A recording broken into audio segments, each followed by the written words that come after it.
বিসমিল্লাহির রহমানির রহিম। সুধী দর্শক, আসসালামু আলাইকুম। প্রত্যেকটি নাগরিকের যেমন জন্ম সনদ খুবই জরুরি, তদ্রূপ একটি নাগরিক যখন প্রয়াত অর্থাৎ মৃত্যুবরণ করে তখন তার ওয়ারিশদের জন্য মৃত্যু সনদ খুবই জরুরি। অর্থাৎ ওই ব্যক্তির নামে থাকা জায়গা, জমিন, ব্যাংকিং হিসাব সব কিছু ক্লিয়ার করতে গেলে তার অবশ্যই মৃত্যু সনদ প্রয়োজন। সো আজকের ভিডিওতে দেখাবো কিভাবে অনলাইন অর্থাৎ ডিজিটাল মৃত্যু সনদ তৈরি করা যায় সেই বিষয়টি দেখাবো। তাহলে সঙ্গে থাকুন। যারা এখনও আমার চ্যানেলটি সাবস্ক্রাইব করে নাই, প্লিজ সাবস্ক্রাইব মাই চ্যানেল এবং পাশে থাকা বেল আইকনটি অবশ্যই বাজিয়ে দিন। আর যারা already subscriber, thank you so much. আর ভিডিওটি দেখে যদি ভালো লাগে অবশ্যই নিচের লাইক বাটনে একটি লাইক দিয়ে দিবেন। তাহলে চলুন শুরু করি আজকের এই নতুন ভিডিওটি।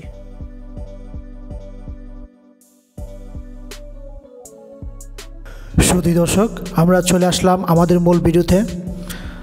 তাহলে আজকে দেখাবো কিভাবে আমরা ডিজিটাল অর্থাৎ অনলাইনে মৃত্যু সনদ তৈরি করতে পারি। এই জন্য আমার একটি ওয়েবসাইটের প্রয়োজন। দেখতে পাচ্ছেন আমি আমার কম্পিউটার স্ক্রিনে এই ওয়েবসাইটে আমি ইন করে আছি। তা আমরা যেখান থেকে জন্ম নিবন্ধন তৈরি করি সেখান থেকে আমরা মৃত্যু নিবন্ধনটাও তৈরি করে নিব। এক্ষেত্রে আমাদের প্রথমে কাজ করতে হবে মেনু অনুযায়ী। উপর দেখতে পাচ্ছেন বেশ অনেকগুলো মেনু আছে। তো এইখান থেকে আমরা যেহেতু মৃত্যু নিবন্ধন অর্থাৎ একজন ব্যক্তি মারা গেলে তার একটি সার্টিফিকেট সনদের প্রয়োজন হয় বিভিন্ন ক্ষেত্রে, তো আমরা এই কাজটি আজকে করব। তো এই কাজটি করতে গেলে প্রথমে আমরা মৃত্যু নিবন্ধন দেখতে পাচ্ছেন 3 নাম্বার যে অপশনটি, এই 3 নাম্বার অপশনে আমরা যাব।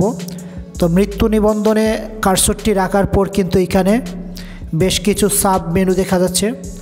এখান থেকে আমরা নিয়ে নিব নতুন মৃত্যু নিবন্ধন আবেদন। দেখতে পাচ্ছেন প্রথম অপশনটাই।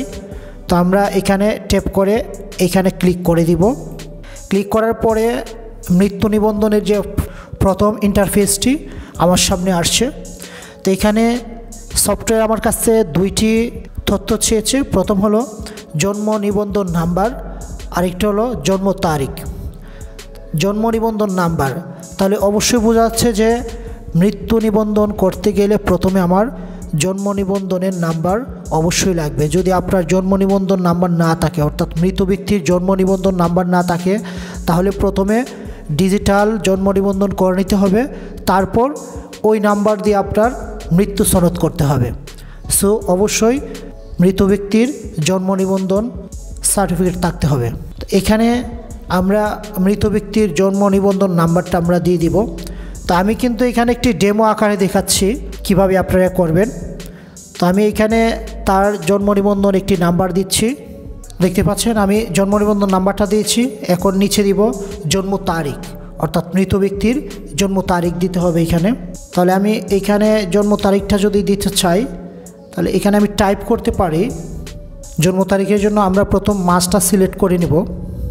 তো আমার যেহেতু জুন মাস, তো আমি এখানে জাস্ট ক্লিক করব। ডানে ক্লিক করলে বাড়তে থাকবে আর বাঁয়ে ক্লিক করলে কমতে থাকবে। তো আমি ঠিক ক্লিক করছি। দেখতে পাচ্ছেন আমার জুন এসে গেছে। তো জুনের 6 তারিখ আমার কাঙ্ক্ষিত ব্যক্তির জন্ম তারিখ। তাহলে দেওয়ার পর এখানে কিন্তু ডান হয়ে গেছে। তো এখানে ডান হয়েছে, বাট এখানে কিন্তু আমার সালটা চেঞ্জ করতে হবে। তো আমি ওইখানে লেফট রাইট যদি ক্লিক করে করতে থাকি তাহলে আমার কিন্তু অনেক সময় লাগবে। তো আমি জাস্ট মাউজের কার্সরটা এখানে রাখবো ক্লিক করে। জাস্ট আমি ব্যাক স্পেস কি প্রেস করে একটি একটি করে আমি সালটা ক্রস করে দেবো অর্থাৎ কেটে দিব। দেওয়ার পর আমি এখানে ডিরেক্ট লিখে ফেলবো 1995। দেখতে পাচ্ছেন এখন কিন্তু আমার উপরের যে ক্যালেন্ডার এটা কিন্তু 1995 এসে গেছে। হওয়ার পরে আমি এখান থেকে অনুসন্ধানে ক্লিক করব। নিচে দেখতে পাচ্ছেন অনুসন্ধান, আমি এখানে ক্লিক করে দিব। ক্লিক করে দেওয়ার পর কিন্তু আমি যে ব্যক্তিকে চাচ্ছি সেই ব্যক্তির তথ্য কিন্তু নিচে এসে গেছে। তাহলে আমি এনশিওর হয়ে গেলাম যে হ্যাঁ আমার জন্ম নিবন্ধন নাম্বার অনুযায়ী আমার ওই ব্যক্তির তথ্য কিংবা ডাটা এসে গেছে, এটাই কনফার্ম। এক্ষেত্রে আমরা ঠিক নিচে দেখতে পাচ্ছেন নির্বাচন করুন, এখানে আমরা ট্যাপ করব। নির্বাচন করুনে একটি ক্লিক করলাম। ক্লিক করার পর সে কিন্তু আবার আমার কাছে কনফার্মেশন চেয়েছে, অর্থাৎ আমি এখানে কনফার্ম ক্লিক করে দিব। ক্লিক করার পর কিন্তু এখন আমরা মূল ফর্মে চলে গেছি। এখানে আমরা সচরাচর যারা অন্যান্য কাজ করেছি অনলাইনে, সেম ফর্মটা ড্রপডাউন এরো আছে, এখানে ক্লিক করে করে আমরা সিলেক্ট করে দিব। তো দেশ বাংলাদেশ ডিফল্ট আকারেই থাকবে, আপনি অন্য দেশের হলে জাস্ট এখান থেকে ক্লিক করে সিলেক্ট করে দিবেন। আমরা যেহেতু বাংলাদেশে আছি, বাংলাদেশ ডিফল্ট আকার রেখে এখন বিভাগ আমি সিলেক্ট করে দিব। যার যার বিভাগ এখান থেকে সিলেক্ট করে দিবেন। তারপর জেলার ক্ষেত্রে আমি জেলাটা সিলেক্ট করে দিলাম। জেলার পর হয় উপজেলা, আর শহর এলাকা হলে হবে সিটি কর্পোরেশন। তো আমি এখান থেকে উপজেলা সিলেক্ট করেছি। তো পৌরসভা কিংবা ইউনিয়ন, তো আপনার যেখানে পৌরসভা কিংবা ইউনিয়ন সেখানে আপনি সিলেক্ট করে দিবেন। এখান থেকে আমি ইউনিয়ন পরিষদ সিলেক্ট করে দিলাম। দেওয়ার পর আমি নেক্সটে চলে যাব, অর্থাৎ পরবর্তী। দেখতে পাচ্ছেন এই পরবর্তী যদি আমি ক্লিক করি তো আমি কিন্তু নেক্সট স্টেপে এসে গেছি। তাহলে মৃত ব্যক্তির বিবরণ, অর্থাৎ মৃত্যু তারিখ, সে কখন মারা গিয়েছে ওই মৃত্যু তারিখটা এখান থেকে দিয়ে দিবেন। আপনি টাইপও করতে পারেন কিংবা এখানে ক্যালেন্ডার আছে, এখানে ক্লিক করলে আসবে। স্ক্রোলিংয়ে ক্লিক করলেই কিন্তু এখানে ক্যালেন্ডার এসে যাবে। তো এখান থেকে যদি আমি নভেম্বর 1 নভেম্বর দিয়ে দিই, দেখতে পাচ্ছেন 1 নভেম্বর 2021, এটা মৃত্যু তারিখ আমি সিলেক্ট করে দিলাম। তারপর মৃত্যুর কারণ কী, মানুষ বিভিন্ন কারণে মৃত্যুবরণ করে নিশ্চয়ই জানে। মাথা ব্যথা, পেট ব্যথা, স্ট্রোক, তারপর হার্ট ব্লক, স্বাভাবিক অবস্থা মৃত্যুবরণ করেন, ক্যান্সার আক্রান্ত হয়ে মৃত্যু। এখানে বিভিন্ন কারণ আছে, একটা মানুষের মৃত্যুর বিভিন্ন কারণ, যত প্রকার কারণ আমরা জানি সব কারণে কিন্তু এখানে আছে, কোভিড সহ আছে। তো আমি যদি এখান থেকে যে কোনো একটি সিলেক্ট করে দিই, আপনি যেটা ঠিক সেটা আপনি দিয়ে দিবেন। শারীরিক অসুস্থতা আমি দিয়েছি, দেখতে পাচ্ছেন। তারপর মৃত ব্যক্তির স্বামী স্ত্রীর তথ্যাবলী, এখানে স্বামী যদি মারা যায় তাহলে স্ত্রীর নিবন্ধন নাম্বার দিবেন, আর স্ত্রী মারা গেলে স্বামীর নিবন্ধন নাম্বার দিবেন। আর স্বামী স্ত্রীর নাম বাংলায়, অর্থাৎ স্বামী মারা গেলে স্ত্রীর নাম দিবেন, স্ত্রী মারা গেলে স্বামীর নাম দিবেন। এগুলি কিন্তু ম্যান্ডেটরি না, যেগুলি ম্যান্ডেটরি আপনারা দেখছেন ঠিক পাশে রেড মার্কে স্টার চিহ্ন দেওয়া আছে। এইখানে স্বামী স্ত্রীর জাতীয় পরিচয়পত্র নাম্বার দিবেন, তারপর স্বামী স্ত্রীর নাম ইংরেজিতে দিবেন। তো আমার যেহেতু আমার এগুলি প্রয়োজন, আমি দিতে চাচ্ছি না, যেহেতু ম্যান্ডেটরি না আমি দিতে চাচ্ছি না, অর্থাৎ অতিরিক্ত কিছু এক্সটেনশন করতে চাচ্ছি না। সো আমি এখান থেকে পরবর্তী ক্লিক করে সামনের দিকে চলে যাব। দেখতে পাচ্ছেন এটা যদি দেওয়া ম্যান্ডেটরি হতো তাহলে কিন্তু এখানে আমার সামনের দিকে আমি এগোতে পারতাম না। সো যেহেতু ম্যান্ডেটরি না, আমি এটা না দিয়ে পরবর্তী চলে গিয়েছি। তো আমি এখন তার মৃত ব্যক্তির ঠিকানা দিব, অর্থাৎ মৃত স্থানের বিবরণ, সে কোথায় মৃত্যুবরণ করেছে ওই জায়গার ডিটেলস তথ্য আমি দিয়ে দেবো। দেশ বাংলাদেশ, অন্য কান্ট্রিতে হলে অন্য কান্ট্রির নাম দিয়ে দিবেন।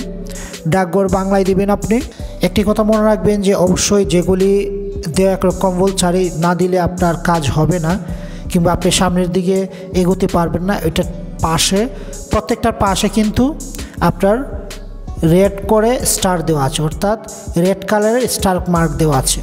তো আমার ডাকঘর আমি দিব, আমার ডাকঘর আমি দিয়ে দিব, ডাকঘর দিয়েছি। এখন দিব আমি গ্রাম, গ্রাম আমি সেম দিয়ে দিব।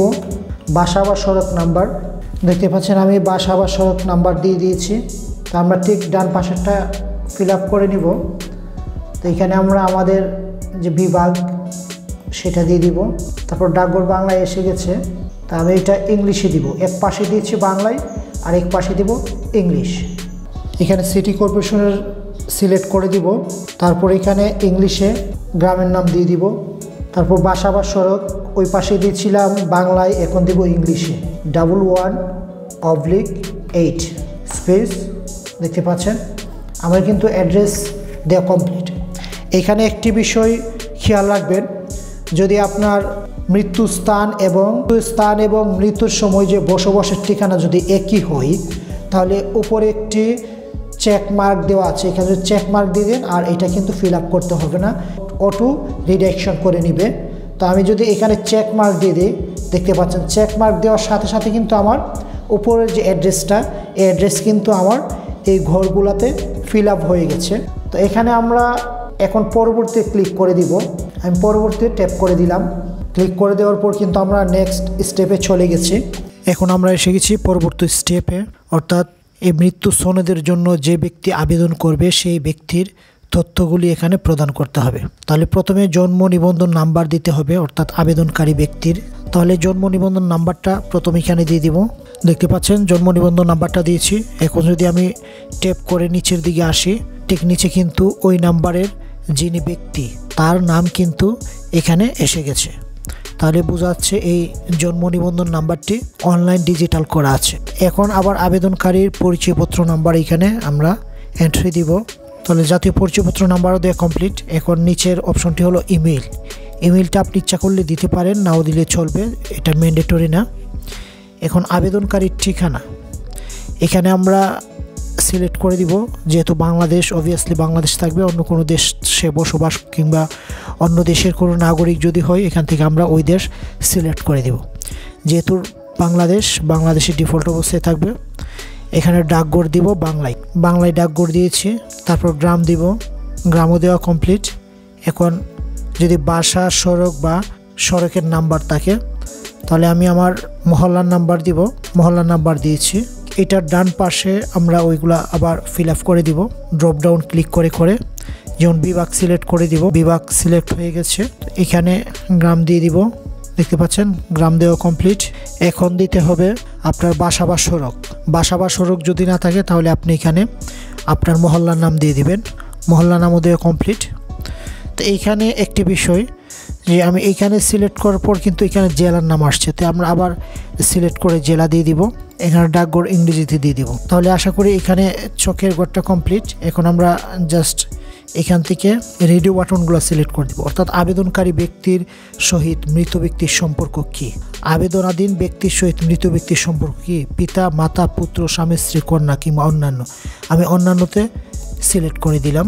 দেওয়ার পরে তথ্য প্রদানকারীর তথ্য, অর্থাৎ যিনি আবেদনটা করে দিয়েছে তার তথ্য এখানে চেয়েছে। তো তথ্যটা যদি আপনি, যেহেতু আবেদনকারী নিজে করেছে, সো তারটাই দিয়ে দিব।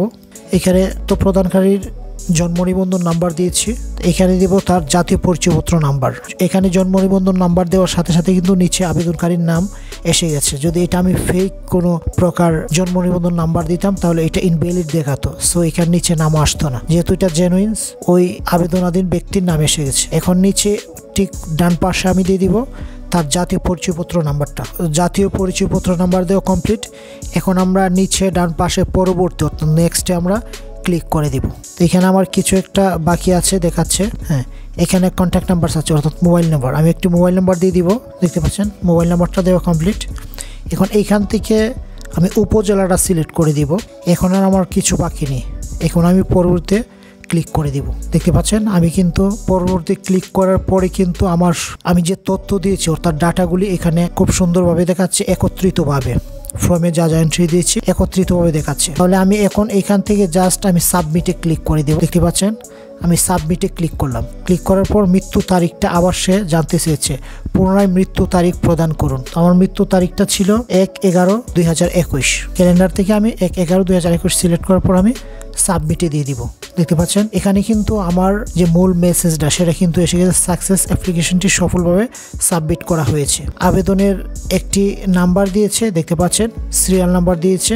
তো এই সিরিয়াল নাম্বার অনুযায়ী আমি ওইখানে যদি যাই তাহলে সে কিন্তু আমাকে একটি ডেটও দিয়েছে। নিচের প্রিন্ট বাটনে ক্লিক করে আবেদনটি প্রিন্ট করে প্রয়োজনীয় কাগজপত্র সহ আগামী 2/12 এত তারিখের মধ্যে সংশ্লিষ্ট নিবন্ধকের নিকট দাখিল করুন। আপনাকে ধন্যবাদ। অর্থাৎ আপনি যখন আবেদন করবেন আপনাকে 15 দিনের একটি সময় দেব, 15 দিন পরে আপনাকে যেতে বলবে। তো এই 15 দিন পরে আপনার প্রয়োজনীয় কাগজপত্র নিয়ে ওখানে ইউনিয়ন পরিষদে কিংবা সিটি কর্পোরেশন অফিসে যোগাযোগ করলে সে তার সার্ভার থেকে অথরাইজ করে আপনার মৃত্যু সনদটি সে দিয়ে দিবে। আমি যদি এখন আবেদন প্রিন্ট করে এখানে ক্লিক করে, দেখতে পাচ্ছেন ক্লিক করার পর কিন্তু এই যে এখানে দেখতে পাচ্ছেন ফর্মটি কিন্তু আসছে। ঠিক এই ফর্মটি প্রিন্ট দিয়ে কিন্তু আমার নিয়ে যেতে হবে। আমি যদি ফর্মটি একটু নর্মালভাবে দেখতে চাই, এই যে আমার ফর্মটা কিন্তু এইরকম, দেখতে পাচ্ছেন এরকমভাবে ফর্মটা আসবে। এটা আমি জাস্ট প্রিন্ট দিয়ে আমি ইউনিয়ন পরিষদ অফিসে গিয়ে আমি সংগ্রহ করে নেব। আশা করি ভিডিওটি আপনাদের জন্য খুবই ইম্পর্টেন্ট, বাস্তব জীবনে কাজে আসবে। অর্থাৎ আপনার কোনো আত্মীয় স্বজন যখন মৃত্যুবরণ করে তখন তার ওয়ারিশগণ বিভিন্ন প্রয়োজনে এই মৃত্যু সনদটি তার প্রয়োজন। তো আপনারা নিজেরা এরকমভাবে মৃত্যু সনদ অনলাইনে তৈরি করে নিতে পারেন। আশা করি ভিডিওটি বাস্তবে কাজে আসবে। যদি ভিডিওটি আপনার কাজে আসে অবশ্যই আমার চ্যানেলটি সাবস্ক্রাইব করে নেবেন। আর আমার চ্যানেলে এরকম আরও বিভিন্ন ধরনের টিউটোরিয়াল পাওয়া যাবে, আমার চ্যানেলটি ভিজিট করে আসতে পারেন। আর যদি ভিডিওটি দেখে ভালো লাগে অবশ্যই নিচে একটি লাইক বাটন আছে, সেখানে লাইক দিয়ে দিবেন। আবারও নতুন কোনো ভিডিও নিয়ে আপনাদের সামনে কথা হবে। ততক্ষণ পর্যন্ত ভালো থাকবেন। আজকে এখানে শেষ করছি। আল্লাহ হাফেজ।